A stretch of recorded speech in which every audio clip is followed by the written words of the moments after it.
Nabalitaan nyo na ba? Itong sikat na resto sa Bulacan dahil bukod sa mura, masarap yung mga sineserve nila dito. At isa nga sa talagang binabalik-balikan ng mga customers nila ay yung classic chicken na sa halagang 80 pesos lang, meron ka ng malaking fried chicken na kung sa lasa lang ang pag-uusapan, para kang kumain sa isang sikat na fast food chain. Bukod pa sa bestseller nilang classic chicken, marami pa ritong pagpipilian na lahat presyong pangmasa. At kung mahilig ka naman sa unlimited, meron din sila dito, kaya siguradong solve na solve ka dito. Isa nga sa pinaka nagustuhan ko dito ay yung classic chicken nila na sa murang halaga hindi mo i-expect na masarap talaga yung lasa. Ito nga pala ang Pops Buffalo Chicken Malolos na matatagpuan sa 31 Pausta Road, Barangay Mabolo, Malolos, Bulacan. Sa tapat lang sila ng Robinsons Malolos at available naman sila sa Wish, kaya madali lang silang hanapin. Sa mga pupunta nga pala dito, open sila araw-araw from 6 PM to 12 midnight at nag-e-extend sila hanggang 2 AM every Friday and Saturday. Pagdating naman sa dining area, meron silang dalawang floors na sa tansya ko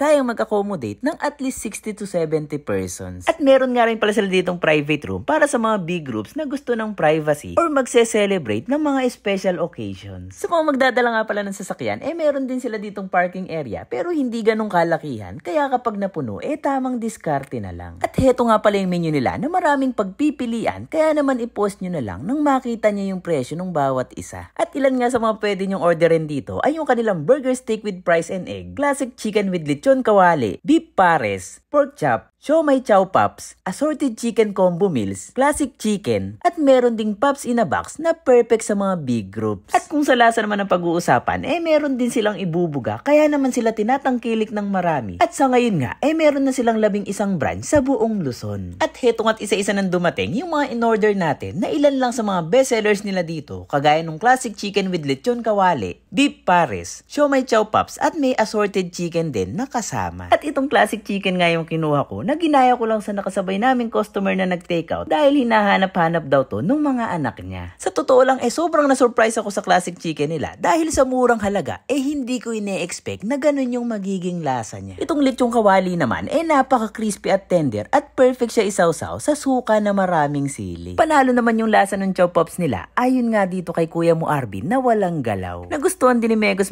Ichan itong beef pares nila na malapot at sweet style yung atake. And overall nga, masasabi kong napakasulit mag-food trip dito dahil sa halagang 80 pesos lang, siguradong mabubusog ka na. Sa mga gusto nga palang magpa-reserve ng private room nila, maaari kayong mag-message sa number na naka-flash sa screen. Kaya naman kung naghahanap ka ng mura at masarap na food tripan, bisitahin nyo na sila dito sa Malolos, Bulacan. I-mention mo na rin yung mga kaibigan mo na mahilig mag-food trip.